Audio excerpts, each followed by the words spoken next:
तो हेलो बच्चों, स्वागत है आप सभी का राहुल एकेडमी की एक और बेहतर वीडियो में। तो प्यारे बच्चों, आज की इस वीडियो में हम लोग पढ़ने वाले हैं क्लास 12th के फिजिक्स का प्रीवियस ईयर क्वेश्चन पेपर 2022 का संपूर्ण हल। ठीक है, तो प्यारे बच्चों यहाँ पर देखिए पेपर का संकेतांक दे रखा है 346 GA। ठीक है, और ये टोटल 70 नंबर का पूर्णांक है और आपको समय जो दिया जाएगा 3 घंटे 15 मिनट का दिया जाएगा। ठीक है, तो प्यारे बच्चों चलिए बिना किसी देरी की आज की वीडियो को हम लोग शुरू करते हैं। तो प्यारे बच्चों यहाँ पर हम लोग देखेंगे सबसे पहले इसका ऑब्जेक्टिव क्वेश्चन। ठीक है, जो कि खंड अ में दिया जाता है। ठीक है, तो यहाँ पर देखिए लिखा गया है खंड अ और ये आपके ऑब्जेक्टिव क्वेश्चन दिए गए हैं। ठीक है, कुल मिलाकर के 6 ऑब्जेक्टिव क्वेश्चन है। ठीक है, तो इसमें देखिए कहा जा रहा है कि एक प्रत्यावर्ती धारा परिपथ में धारा I बराबर I not sine omega T minus pi by 2 प्रवाहित है, तो परिपथ के सिरों के बीच प्रत्यावर्ती विभव E बराबर E not sine omega T लगाया जाता है, तो परिपथ में व्यय शक्ति का मान क्या होगा प्यारे बच्चों? शून्य होता है। इसका ऑप्शन नंबर 4 सही हो जाएगा। ठीक है, अगला क्वेश्चन देखिए, इसमें कहा जा रहा है कि 0 केल्विन ताप पर शुद्ध अर्धचालक कैसा होता है? तो विद्युत रोधी होता है। ऑप्शन नंबर 4 सही हो जाएगा। ठीक है, अगला क्वेश्चन देखिए, इसमें कहा जा रहा है कि V इलेक्ट्रॉन वोल्ट ऊर्जा वाले इलेक्ट्रॉन से संबद्ध डे ब्रॉगली तरंगदैर्ध्य लगभग होता है, तो इसका ऑप्शन नंबर 1 सही हो जाएगा, यानी 12.27 बटा करड़े में V एंगस्ट्रॉम। ठीक है, इतना होता है। ठीक है, घ वाला क्वेश्चन देखिए, इसमें कहा जा रहा है कि परमाणु के अंदर अल्फा कण किस बल के कारण प्रकीर्णित होता है? तो नाभिकीय बल के कारण प्रकीर्णित होता है, तो इसका ऑप्शन नंबर 2 सही हो जाएगा। ठीक है, चलिए अगला क्वेश्चन देखिए, इसमें कहा जा रहा है कि वैद्युत चुंबकीय विकिरण स्पेक्ट्रम में अवरक्त विकिरण का आवृत्ति परास है। ठीक है, तो इसका नंबर 4 सही हो जाएगा। ठीक है, ऑप्शन नंबर 4 सही होगा, उपर्युक्त में से कोई नहीं। ठीक है, अगला क्वेश्चन देखिए, इसमें कहा जा रहा है कि एक किरण पुंज वायु से जल में प्रवेश करता है, तो कह रहा है निम्नलिखित में से कौन सा अपरिवर्तित रहेगा? तो आवृत्ति प्यारे बच्चों अपरिवर्तित रहती है, तो इसका ऑप्शन नंबर 4 सही हो जाएगा। बाकी ये सभी क्या होते हैं? आयाम, वेग, तरंगदैर्ध्य सब बदल जाता है। ठीक है, चलिए खंड ब देखिए, इसमें कहा जा रहा है कि दूसरा क में कह रहा है कि एक अल्फा कण 5 × 10⁴ न्यूटन प्रति कूलम, ठीक है, विद्युत क्षेत्र में स्थित है। कह रहा है कि उस पर लगने वाले बल की गणना कीजिए। ठीक है, तो चलिए इसको सॉल्व करते हैं। तो यहाँ पर प्यारे बच्चों देखिए अल्फा कण है, तो इसका जो आवेश होता है वो 2E के बराबर होता है, और यहाँ पर चुंबकीय क्षेत्र का मान दे रखा है और बल का मान पूछा जा रहा है। ठीक है, तो चलिए इसको सॉल्व करते हैं। तो यहाँ पर देखो बच्चों, यहाँ पर क्वेश्चन नंबर 2 का क करेंगे। ठीक है, तो यहाँ पर आवेश जो होता है प्यारे बच्चों अल्फा कण का, वो होता है 2E के बराबर। ठीक है, यहाँ पर E क्या है? एक इलेक्ट्रॉन का आवेश है। ठीक है, तो यहाँ पर एक इलेक्ट्रॉन का आवेश रखेंगे तो ये हो जाएगा आपका Q बराबर 2 × 106 × 10⁻⁻19 कूलम। ठीक है, तो गुणा करा देंगे तो ये हो जाएगा Q बराबर, ये हो जाएगा आपका 3.2 × 10⁻⁻19 कूलम। ठीक है, ये हो गया क्यू का मान, और यहाँ पर देखो ई का मान दे रखा है, वो है आपका 15 × 10⁻⁴ न्यूटन प्रति कूलम, ये दे रखा है। ठीक है, और यहाँ पर आपसे बल का मान पूछा जा रहा है। तो बल बराबर फार्मूला होता है प्यारे बच्चों F बराबर Q × E से। ठीक है, इसी में मान रख दीजिए तो हो जाएगा F बराबर Q का मान हो जाएगा 3.2 × 10⁻⁻19 और गुणे यहाँ से हो जाएगा 15 × 10⁻⁴। ठीक है, तो घात वाले का गुणा करा देंगे प्यारे बच्चों, तो ये बचेगा आपका 10⁻⁻15, और यहाँ पर देखो 15 दूना के 30 के 0 हासिल 3, और 15 3 45 और 3 48। ठीक है, 48 हो जाएगा, और एक स्थान पे दशमलव लगा दीजिए, तो ये F का मान निकल गया प्यारे बच्चों। ये बल का मान आ गया न्यूटन में, ये इसका आंसर हो जाएगा। ठीक है, अगला क्वेश्चन देखेंगे बच्चों। अगले क्वेश्चन में देखिए कहा जा रहा है कि ख वाले में कि विद्युत फ्लक्स का क्या आशय, इसका मात्रक लिखिए। ठीक है, तो विद्युत फ्लक्स मैंने पढ़ा रखा है, वहाँ से आप देख लेना, हमारे यूट्यूब चैनल के प्लेलिस्ट में जाइए, सब कुछ आपको मिल जाएगा। ग वाला क्वेश्चन मोस्ट इंपॉर्टेंट है, ये भी कई बार क्वेश्चन पूछा गया है। इसमें कह रहा है कि ओमीय एवं अनओमीय प्रतिरोध के वोल्टता तथा धारा के बीच ग्राफ खींचिए। ठीक है, तो देखो प्यारे बच्चे, जो ओमी प्रतिरोध होता है जो ओम के नियम का पालन करता है, और जो अनओमी प्रतिरोध होता है प्यारे बच्चों, वो हमारा क्या होता है? ओम के नियम का पालन नहीं करता। तो इनके बीच धारा और वोल्टेज के बीच ग्राफ देखना है, तो इसको देखिए ग वाले में यहाँ पर सबसे पहले लिखेंगे ओमीय प्रतिरोध, ओमीय प्रतिरोध, तो ओमी प्रतिरोध का ग्राफ जो होता है प्यारे बच्चों, ओम का नियम का जो होता है वही वाला बना दीजिए। ये हो जाएगा V, ये हो जाएगा आपका I। तो इसका ग्राफ बिल्कुल ऐसे स्ट्रेट सरल रेखा में जाता है, ठीक है, ये हो जाएगा।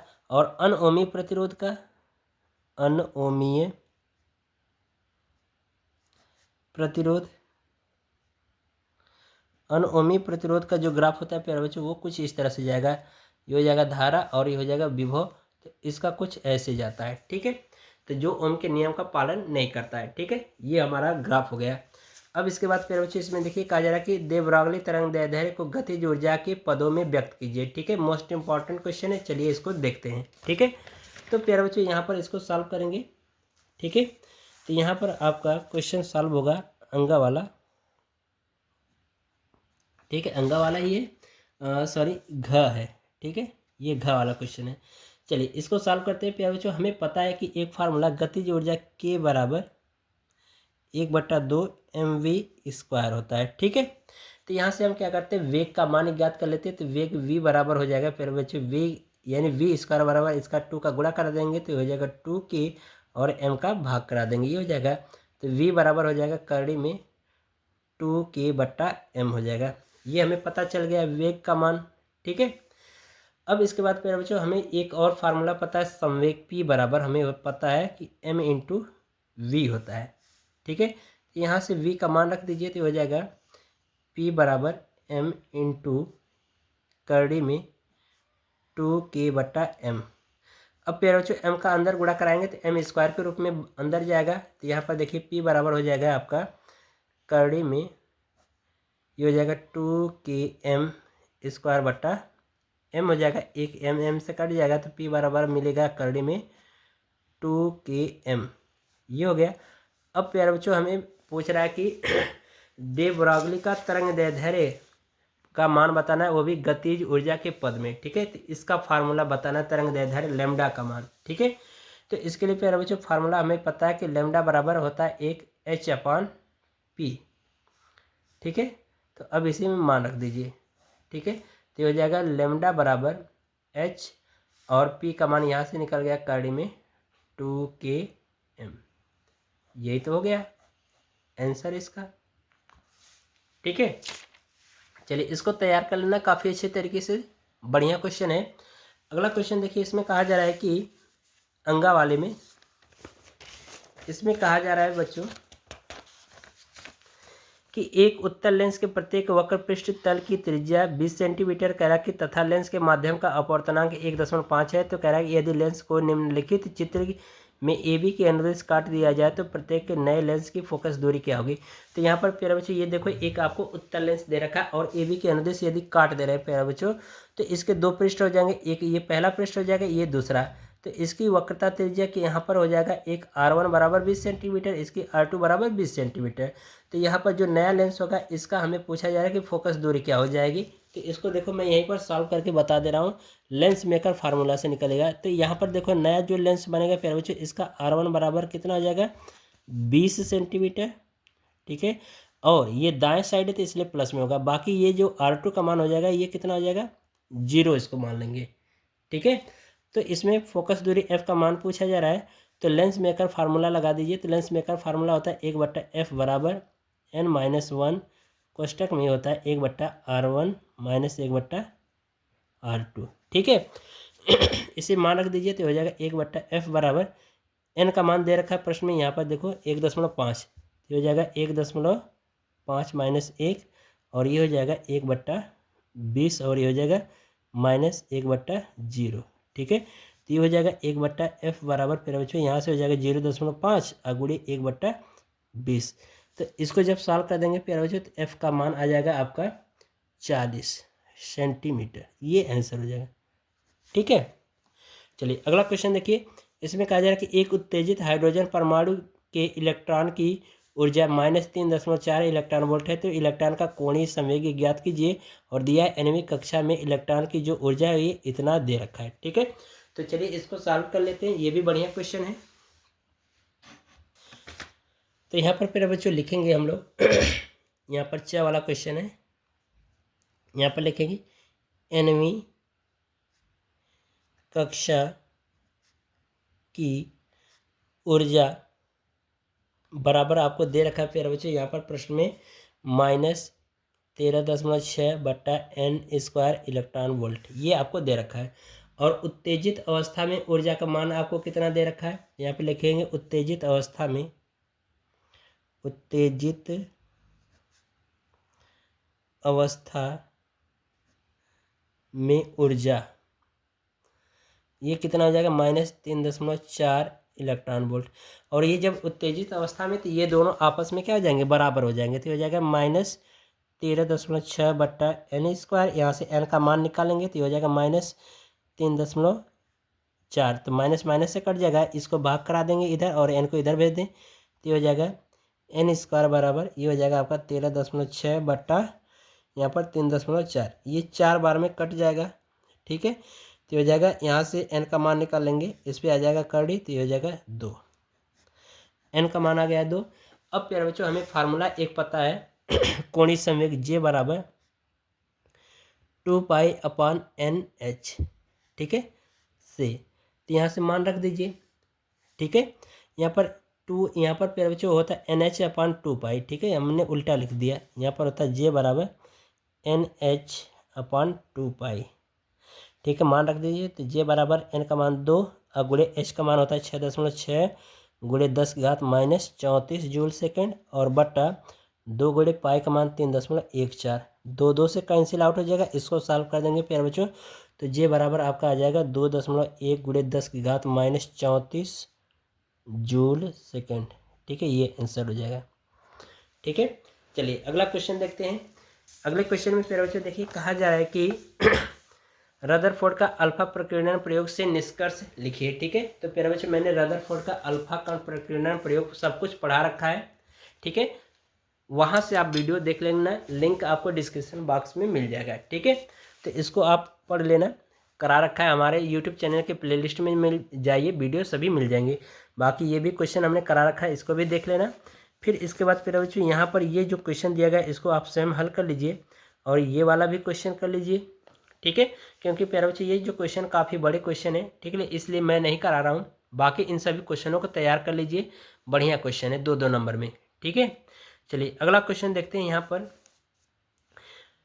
प्रकाश तरंगों के व्यतिकरण से आप क्या समझते हैं, व्यतिकरण की आवश्यक शर्तें, ये वाला भी क्वेश्चन मैंने वीडियो प्रोवाइड कर दिया है, ठीक है, यूट्यूब चैनल के प्लेलिस्ट में मिल जाएगा, ठीक है, वहाँ से देख लेना। बाकी ये जो क्वेश्चन है प्यारे बच्चों इसको मैं आपको बता दे रहा हूँ, इसको आप सॉल्व कर लीजिए, ठीक है। बाकी यहाँ से किरचॉफ का नियम इसको तैयार कर लीजिए ग वाले में। अब देखिए इसको क्वेश्चन जो ख है इसको कैसे करना है इसको मैं आपको बता दे रहा हूँ, ठीक है। तो यहाँ पर प्यारे बच्चों देखिए कहा जा रहा है कि एक प्रसारण केंद्र से 300 मीटर तरंग दैर्ध्य वाली तरंग प्रसारित होती है, यानी कि लैम्डा बराबर आपको दे रखा है 300 मीटर, ठीक है। तो कह रहा है कि संधारित्र यानी C बराबर कह रहा है कि 2.4 माइक्रोफैरड, तो फैरड में चेंज कर लीजिए, तो हो जाएगा C बराबर 2.4 गुणे 10⁻⁻6 फैरड हो जाएगा, ठीक है। तो कह रहा है कि इसमें अनुनादी परिपथ के लिए आवश्यक प्रेरकत्व L का मान ज्ञात कीजिए, ठीक है। अनुनादी परिपथ है, तो प्यारे बच्चों अनुनादी जब परिपथ है तो इसके लिए फार्मूला हमें पता है कि यहाँ पर फार्मूला पता है प्यारे बच्चों, एक होता है यहाँ से F बराबर 1/2π करड़ी में, यहाँ पर होता है 1/LC, ठीक है, ये फार्मूला हमें पता है, ठीक है। तो यहाँ से क्या करते हैं L का मान निकाल लेते हैं। तो L का जब मान निकालेंगे तो प्यारे बच्चों फार्मूला बन जाएगा L बराबर 1/, यहाँ पर हो जाएगा आपको 2πF का स्क्वायर, और ये हो जाएगा आपका C। अब इसी मान रख देना प्यारे बच्चों, आ जाएगा आंसर, ठीक है। इसका आंसर आ जाएगा आपको मैं बता दे रहा हूँ, जब हल करोगे तो हो जाएगा 1.0, ठीक है, 5-6 गुणे 10⁻⁻8 हेनरी, ये आएगा आंसर, ठीक है। और F का मान कहाँ से निकालोगे, वहाँ से निकाल लेना, ठीक है, यानी कि आपको जो निकालना है, एक हमें फार्मूला पता है F बराबर C/λ से, ठीक है। तो यहाँ से F का मान निकाल लेना, ठीक है, इस फार्मूले से, और रख देना, इसमें सॉल्व हो जाएगा, आपका आंसर आ जाएगा, ठीक है। चलिए अगला क्वेश्चन देखते हैं। ये घ वाला क्वेश्चन पे बच्चों हमारे सिलेबस से हटा दिया गया, तो इसको छोड़ दीजिए, ठीक है। बाकी ये वाला क्वेश्चन पढ़ लीजिए, प्रकाश वैद्युत प्रभाव का नियम क्या है, ठीक है, 3 नंबर का क्वेश्चन है, मोस्ट इंपॉर्टेंट है, इसको पढ़ लीजिए, ठीक है। बाकी यहाँ पर मैंने ट्रांसफार्मर क्या है और इसकी रचना क्या होती है प्यारे बच्चों सब कुछ पढ़ा रखा है, डेरिवेशन भी पढ़ा रखा है। अगर नहीं देखे तो उस वीडियो को जल्दी से देख लीजिए, क्योंकि ये आपके कल बोर्ड एग्जाम में 100% पूछा जाएगा क्वेश्चन, ठीक है। बाकी ये क्वेश्चन देख लीजिए अपने तरीके से, ठीक है। और यहाँ पर खगोलीय दूरदर्शी वाला जो प्रतिबिंब स्वच्छ किरण आरेख बनाना है, ये भी मैंने डेरिवेशन करा रखा है, वहाँ से आप देख लीजिए। मैंने संयुक्त सूक्ष्मदर्शी का और खगोलीय दूरदर्शी का ये भी पढ़ा रखा है, ठीक है, वहाँ से देख लेना। बाकी यहाँ पर ये जो क्वेश्चन इसको भी देख लीजिए, ठीक है। अगर नहीं देखें तो ये वाला क्वेश्चन देख लीजिए, अनुगमन वेग तथा विद्युत धारा के बीच संबंध, ये भी मैंने पढ़ा रखा है। यहाँ से आपको लिंक मिल जाएगा डिस्क्रिप्शन बॉक्स में, वो पढ़ लीजिएगा। बाकी बोहर का परमाणु मॉडल भी पढ़ा रखा है, ठीक है। फिर बच्चे जो क्वेश्चन मैंने पढ़ा रखा है वो आपको वीडियो का लिंक डिस्क्रिप्शन बॉक्स में दे दूंगा, या फिर हमारे यूट्यूब चैनल के प्लेलिस्ट में जाइए, सब कुछ आपको मिल जाएगा, ठीक है। चलिए अगला क्वेश्चन देखिए, यहाँ पर कहा जा रहा है कि खंड य में कह रहा है कि हाइगेंस के तरंग सिद्धांत के आधार पर प्रकाश तरंगों के परावर्तन की व्याख्या कीजिए। ये वाला भी क्वेश्चन पढ़ा रखा है, ये वाला भी पढ़ा रखा है। दोनों में से कोई एक आप तैयार कर लो, ठीक है, या दोनों तैयार कर लो, क्योंकि दोनों मोस्ट इंपॉर्टेंट क्वेश्चन है, ठीक है। बाकी ये वाला क्वेश्चन सिलेबस से हटा दिया गया है, ये न्यूमेरिकल मोस्ट इंपॉर्टेंट है, इसको आपको करा दे रहा हूँ। इसमें देखिए कहा जा रहा है कि प्रिज्म का अपवर्तन कोण ए तथा अपवर्तनांक कॉट a/2 है, तो कह रहा है न्यूनतम विचलन कोण का मान ज्ञात कीजिए। 5 नंबर का क्वेश्चन है, इसको आपको सॉल्व करा के यहाँ पर बता दे रहा हूँ, ठीक है। तो चलिए इसको सॉल्व करते हैं। तो यहाँ पर देखिए कहा जा रहा है कि जो अपवर्तनांक है वो कॉट a/2 है, यानी कि अपवर्तनांक n बराबर दे रखा है कितना, कॉट a/2 दे रखा है, ठीक है। यहाँ पर लिखेंगे दिया है, दिया है, क्या दिया गया है, n बराबर दिया गया है कॉट a/2। तो अल्पतम विचलन कोण या न्यूनतम विचलन कोण डेल्टा m का मान पूछा जा रहा है। तो यहाँ पे लिखेंगे प्रिज्म सूत्र से, प्रिज्म सूत्र से, प्रिज्म सूत्र क्या होता है प्यारे बच्चों, वो होता है n बराबर sine a plus delta m पूरे का बट्टा 2 और इसके पूरे का बट्टा साइन a/2 होता है। इस सूत्र से मान ज्ञात करते हैं। यहाँ से n का मान रख दीजिए, तो हो जाएगा कॉट a/2 बराबर साइन कोष्टक में a प्लस डेल्टा m इसके बटा 2 और पूरे का बटा साइन a/2। हम क्या करते हैं, इसको तोड़ देते हैं। फार्मूला कॉट थीटा बराबर होता है हमारा कॉस थीटा बटे साइन थीटा होता है, तो इसकी जगह पे लिख देंगे कॉट a/2 बटे साइन a/2 बराबर हो जाएगा साइन कोष्टक में a प्लस डेल्टा m और बटे 2 और पूरे का बट्टा हो जाएगा साइन a/2। इससे ये कट जाएगा, ठीक है। अब देखिए यहाँ से बचा आपका कॉस a/2 बराबर साइन हो जाएगा a प्लस डेल्टा m, ठीक है। यहाँ पर इसको भी तोड़ देंगे, तो हमें पता है कि साइन 90 अंश माइनस थीटा यानी a/2 बराबर होता है कॉस थीटा के, तो हो जाएगा sine a plus delta m। तो यहाँ से देखो साइन साइन से कट जाएगा, ठीक है। तो हो जाएगा 90 अंश माइनस a/2 और इसके पूरे का बट्टा 2 भी है बच्चों, ठीक है। तो ये हो जाएगा 2। तो अब हम क्या करेंगे, इसको अलग अलग लिख सकते हैं, तो ये हो जाएगा a/2 प्लस डेल्टा m/2। इसको पक्षांतर करके इधर लाइए, तो हो जाएगा डेल्टा m/2 बराबर, ठीक है। यहाँ पर देखो ये हो जाएगा आपका 90 अंश माइनस a/2, ये भी माइनस a/2 हो जाएगा, ठीक है। तो इनको जोड़ देंगे तो क्या बचेगा, यानी कि आधा आधा का मतलब क्या होगा, एक ही होगा ना। तो हो जाएगा डेल्टा m/2 बराबर 90 अंश माइनस ए बचेगा, 2 का इसमें गुणा करा दीजिए, तो डेल्टा m बराबर हो जाएगा 180 अंश माइनस 2a। ये हमारा आंसर हो जाएगा। 5 नंबर का क्वेश्चन है, बढ़िया क्वेश्चन है, ठीक है। अगला क्वेश्चन देखिए, इसमें कहा जा रहा है कि सिद्ध कीजिए कि समरूप त्रिज्य चुंबकीय क्षेत्र में धारावाहिक कुंडली आरोपित है, तो बल युग्म का आगुण, ये पुरानी वीडियो में डेरिवेशन करा रखा है, वहाँ से देख लीजिए, ठीक है। बाकी ये अन्वयन प्रेरण भी मैंने पढ़ा रखा है और नाभिकीय संलयन और नाभिकीय विखंडन भी पढ़ा रखा है, ठीक है। तो वहाँ से देख लेना। बाकी इस तरह से प्यारे बच्चों जो हमारा जो ये पेपर है, ये कंप्लीट सॉल्व होता है। तो प्यारे बच्चों, अगर आपको ये वीडियो पसंद आई हो तो वीडियो को लाइक कर दीजिए और साथ ही साथ चैनल को सब्सक्राइब करना ना भूलिए। मिलते हैं आपसे अगली वीडियो में, तब तक के लिए गुड बाय, थैंक यू, जय हिंद बच्चों।